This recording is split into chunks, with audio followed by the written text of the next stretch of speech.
Hi everyone, this is Jim. Welcome to this Blitz chess postmortem of my Blitz game number 313. I was white here and I played d4. And my opponent played d5, and we'll get into a Slav defense. So one of the most popular lines in modern chess. I play knight f3 here to stop e5, the win-hour gambit, which is possible after knight c3. My opponent plays knight f6, the main line, and now I play knight c3. Now I normally choose the second move, e3, just so I don't have to worry about all those funny lines where black takes the pawn. But this time I play knight c3 and black takes the pawn. So I do scratch my memory here a little bit and play a4. I got that part right. And my opponent played e6. Bishop f5 could be played, hitting this knight. Looks like that's probably the best way for black to proceed, but e6 is a respectable move too. And now I should probably play e3. I think this is where I kind of went wrong a little bit. I played e4, which is sort of playable, but black gets a lot of activity. He immediately pins my knight, and now this pawn is loose. So I have to do something about that. I played bishop g5, which is a top choice. I didn't think e5 worked here. Let's check out e5 for a second. After e5, I mean, he can bring his knight in anyway. Knight to e4. Or d5 was possible too. And now queen c2 holding on to everything. So this is a way to play, I guess. It's okay. It's okay for white. I guess you push the pawn forward so you're not losing any material. You give up a square on d4. I mean, the other way to play is after e4, you could go with knight to d5 and put pressure on it that way. And also, so here I could defend with the bishop. But I have given up a good square for his knight. Okay, so I was trying to have everything, I guess, and I played this move, bishop to g5. Oh, it looks like I lost the game. Let's go back to the game. Okay, so here we are.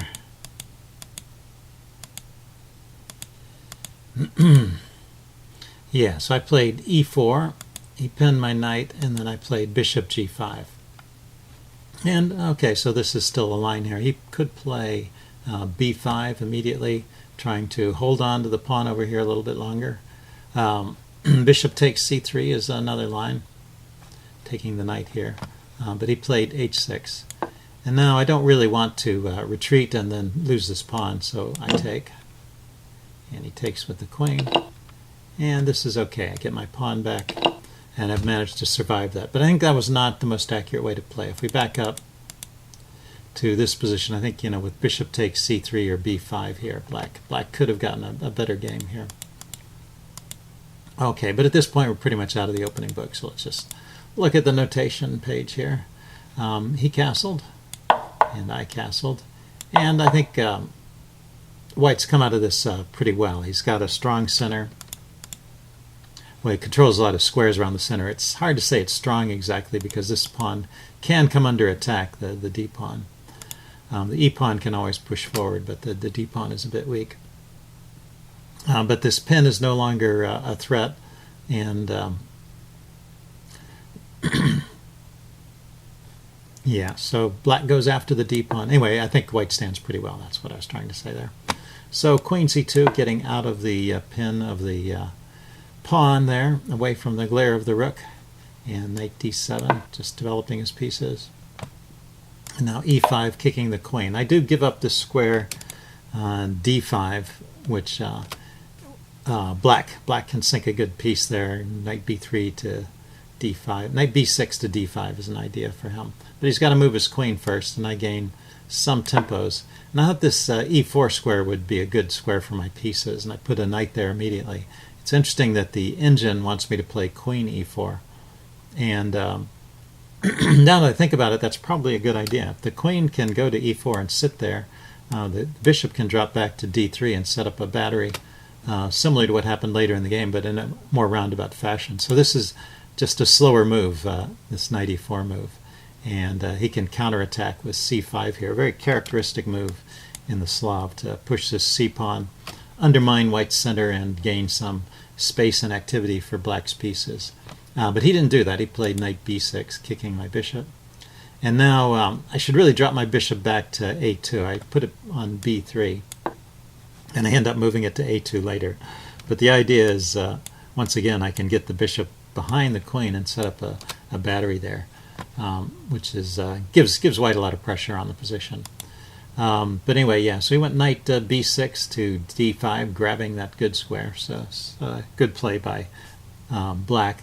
Just maybe that c5 plan would have been a little better. So I develop my rook, get it out of the way of the bishop, in case I do want to do this maneuver with the bishop. He plays a5, and then I decide to go ahead with this. So I've wasted a move here, at least. At least one move, and the position is about even. There's no particular advantage to white at all here. But the game still has to be played, and white's position is still Black's position is still kind of cramped due to this the bad bishop. His light squared bishop is a bad bishop. Okay, I continue with my plan of creating this battery. He goes g6 to block it. And well, this is what you want to see, right? You're creating some weaknesses. Now this g6 pawn may be a target. Maybe you can sacrifice a piece there at some point. And well, I continue the attack with h4. I'm still okay here. Let's see, rook f to d1 is recommended. But h4, I think it still keeps some advantage, yeah. So this is a reasonable way to play. Rook a to c8. And now h5, pressing on. And now it's getting a bit tricky for black, but he finds a good defense in bishop e8. Brings his bishop back here and supports this whole diagonal. So when I take, now the engine thinks it's best to play something like queen d3 here, or rook f d1. So developing more pieces rather than taking. But this still keeps an advantage. It's not a terrible move. See, I have a half-point advantage here. And now I push on with g3 with the idea of getting my king up out of the way.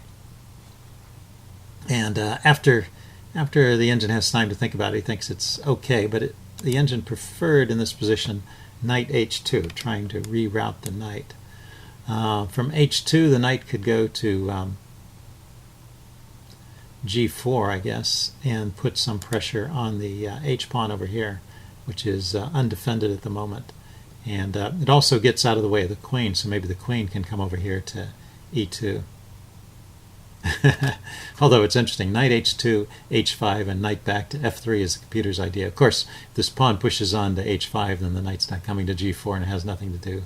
But it did open up a square on g4 for that knight, so that interesting maneuver. Okay, I had a different idea here, and it's not terrible. g3, he plays rook c7 here, adding some strength to his defense along this line. And then king g2, just getting up out of the way of the rooks so that I can bring the rooks over here to the h-file and get more pressure against the position. And all of this is keeping some advantage for white, so I'm doing okay so far. Then and g5 should be played here to try and slow down my attack. He goes queen g7, and I go knight h4. Yeah, okay, so knight h4 is already the mistake.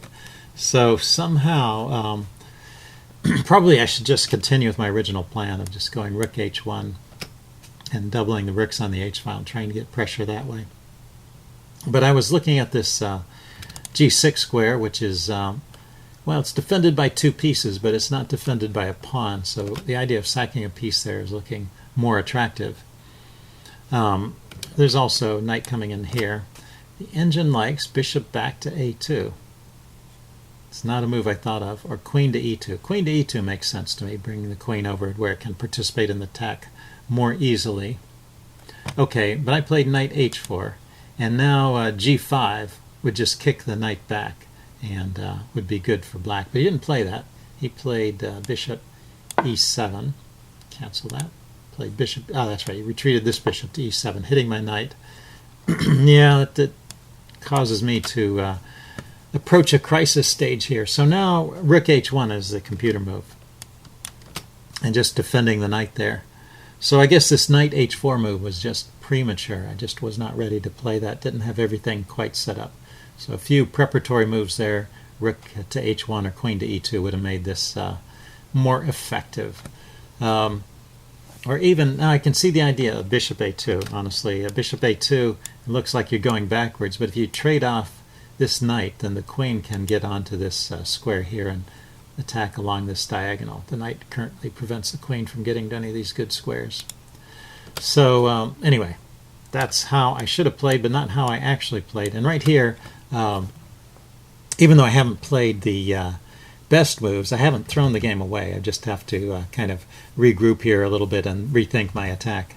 But instead, under the pressure of the bishop attacking my knight here, I just make a mistake. And there's no excuse for this. I think I just was a little bit overconfident. I had a few games in a row where I'd been winning, and so I just went ahead and played this move without calculating it out. But it's not that hard to see. I mean, this is well within the range of what I should be able to calculate in a game. I was planning to take here and then move this knight with tempo, and then I win it back. I win the knight back. But I've given up a knight to do that. So I'm just going to end up a piece down for a pawn, and there's too much material off for me to have a real attack after it's going. So after knight g6, he can play bishop takes g6 or even queen takes g6.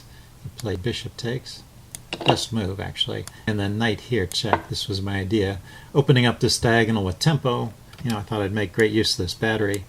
But after he grabs the knight, bishop takes f6 was played here.